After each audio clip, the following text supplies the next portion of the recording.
All right, so today we are diving into a document shrouded in mystery, debated for centuries.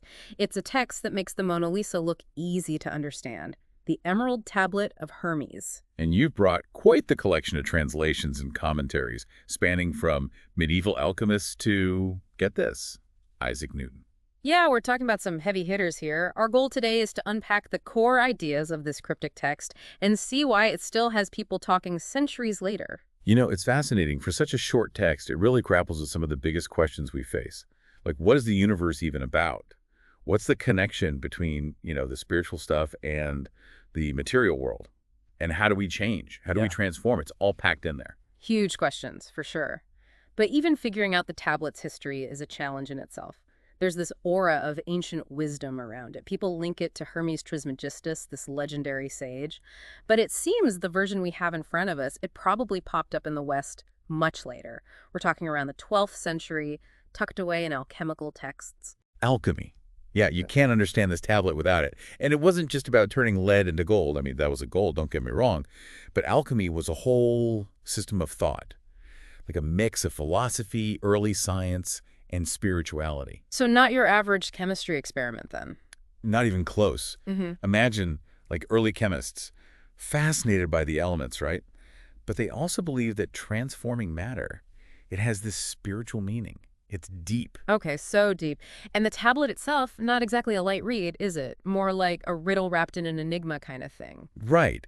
But there are phrases that just jump out at you, like maybe the most famous one, as above, so below, practically the Emerald Tablet's catchphrase. And for good reason, right? It's everywhere. It's the core idea of the whole thing, and people have interpreted it in so many ways. That's part of the beauty of it. It's endlessly fascinating. It's like this cosmic mirror, right? Is it suggesting that everything's connected? Like, what happens in the small stuff, the microcosm, it reflects in the grand scheme of things, the macrocosm?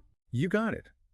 If you understand one level of reality, it can give you clues about other levels, and it goes beyond just the physical. Think about that old Greek idea of the microcosm and macrocosm, where humans were like mini versions of the cosmos. Or look at fractals in math and nature, repeating patterns at different scales. As above, so below, suggests this fundamental connection across everything. Mind-blowing when you put it like that. And then some alchemists, they took it even further, right? With the spiritual interpretations, it's like our inner world reflects the cosmos and vice versa. Precisely. Some alchemists believe this phrase pointed to the connection between the material world, what we experience with our senses, and the unseen, the spiritual realm. But this idea of interconnectedness, it's not just in alchemy. You find it in Eastern traditions like Hinduism and Taoism that emphasize the unity of everything.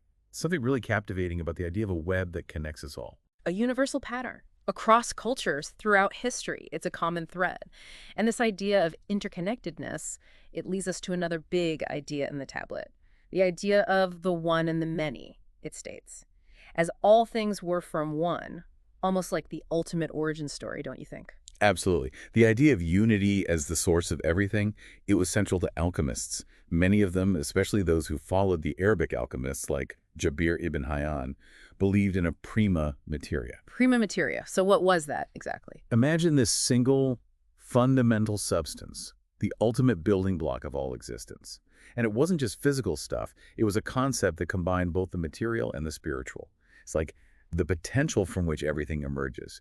The Emerald Tablet hints at it, and scholars like Albertus Magnus, a major figure in alchemy, they really explored this idea in depth. It's like the alchemist's version of the Big Bang, trying to find the ultimate source of everything. In a way, yes.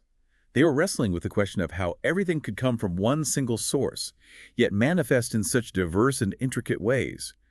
This prima materia might seem like ancient speculation, but it's intriguing how it parallels modern physics' search for a unified theory of everything. Both are trying to understand the fundamental building blocks of reality. Shows you how these ancient ideas still resonate with modern science. It's remarkable, isn't it, how these different fields, they end up circling back to the same questions. So we've got this interconnected universe, a bit of oneness at its core. What else did those alchemists make of this mysterious tablet? It does get into some, let's say, dense language about transformation, purification, separation, ascension. Ah, yes. This is where the alchemists got really hands-on, literally and metaphorically. They were all about the process of transformation. And not just of metals. They saw parallels between their work in the lab and purifying their own souls, like a journey to find spiritual gold, you could say. It's fascinating how they saw those connections, their experiments reflecting their inner world. Do you have an example? Sure, take the line, separate the earth from the fire, the subtle from the gross. On a purely material level, it sounds like a straightforward lab instruction, right? But the alchemists saw a deeper meaning, a metaphor for purifying themselves, separating their higher aspects from the lower. Like separating the wheat from the chaff, but within themselves. Exactly.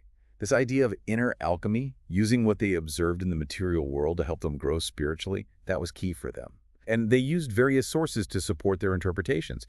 You find figures like Hortulanus, a prominent 13th century alchemist, even Isaac Newton himself, drawing parallels between alchemy and spiritual transformation in their writings on the Emerald Tablet. Hold on, Isaac Newton. As in the father of physics, gravity guy, he was into alchemy. The one and only. He spent a ton of time on alchemical experiments and study. He believed it held secrets to the universe's mysteries. He even did his own translation of the Emerald Tablet, interpreting it through his alchemical work. Wow, so there was way more to these alchemists than meets the eye. They weren't just messing around in their labs. They were on a quest for knowledge, trying to understand the universe and their place in it. Exactly.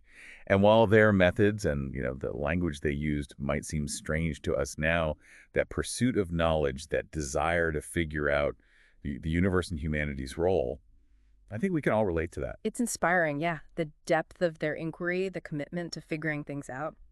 And speaking of mysterious figures, we got to talk about the supposed author of this whole Emerald Tablet thing, Hermes Trismegistus, mythical sage credited with all this ancient wisdom, but trying to pin down who he actually was is like, well, it's like trying to catch smoke. It really is. Yeah. Attributing the Emerald Tablet to Hermes Trismegistus, it's like saying, here's this amazing recipe, and oh yeah, it's signed on a napkin by some legendary chef from before recorded history. Right, a total enigma. Exactly. He's often depicted as this fusion of wisdom, pulling from Egyptian, Greek, even Babylonian traditions. Yeah, and don't forget Trismegistus. It means thrice great, right? So what's so great about this Hermes guy? What's with the thrice? Well, that's a question that's kept scholars busy for ages. Some connected to the 3 parts of wisdom Hermes was supposed to have mastered. Okay, break it down for me. What are these 3 parts? So some alchemists, like George Ripley, a big name in 15th century alchemy, they connected the 3 parts to 3 essential realms: the spiritual, the mental, and the physical. Makes sense. Mastering all 3, that's what led to true wisdom, according to them. It wasn't enough to just have knowledge. You had to understand how it worked in the spiritual world, the material world, and within yourself. So it's not just what you know, but how you connect to everything. Exactly. Others interpreted it as mastery over different types of knowledge. Remember, back then, fields we see as separate now, alchemy, astrology, medicine, philosophy, they were all intertwined. So thrice great could be about Hermes' command of this interconnected web of knowledge. He was like the original Renaissance man. Centuries ahead of his time, for sure. There's another interpretation of these 3 parts I find relevant, especially with all the sources you're looking at. It suggests that the 3 parts are a reminder. True understanding, it comes from embracing different viewpoints. It's less about finding one right answer, more about approaching knowledge from different angles, seeing the complexity, the richness that multiple perspectives bring. That's a really interesting take. It's like, instead of getting stuck in one way of thinking, you're open to different interpretations. You're embracing the diversity of thought. Precisely.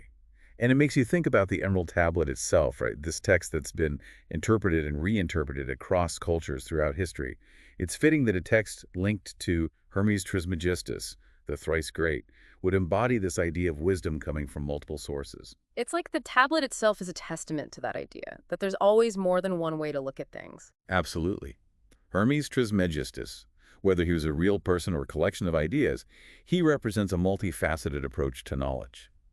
And the Emerald Tablet, with its layers of meaning and interpretation spanning centuries, it reflects that perfectly. It encourages you to explore and consider those different perspectives, right? Yeah. Instead of clinging to just one interpretation, like the text itself is fluid. Exactly. And that's a big part of why it still resonates with us today. The Emerald Tablet isn't about giving you all the answers. It's more like it sparks your curiosity, gets you thinking deeper. It's a thought provoker for sure. It's like it sparks more questions than it answers, which makes you want to keep searching, keep questioning, keep refining what you know about the universe and yourself. Less of a how-to guide, more like a cosmic treasure map leading you to new discoveries. Oh, I like that. And like any good treasure hunt, it's not just about the destination, it's the journey. The Emerald Tablet encourages us to enjoy that process of discovery. You know, finding those hidden connections and seeing how seemingly unrelated ideas, well, maybe they aren't so unrelated after all. It definitely makes you look at the world a little differently, with more of a curious eye.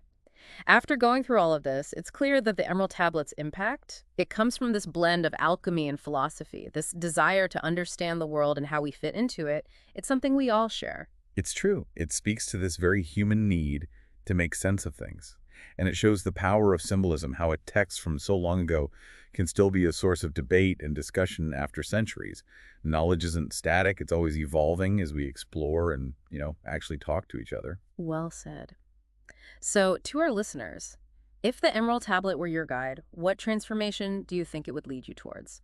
What really resonated with you today and why? Let us know. And until next time, keep exploring those hidden depths. And don't forget to subscribe for more deep dives into fascinating topics.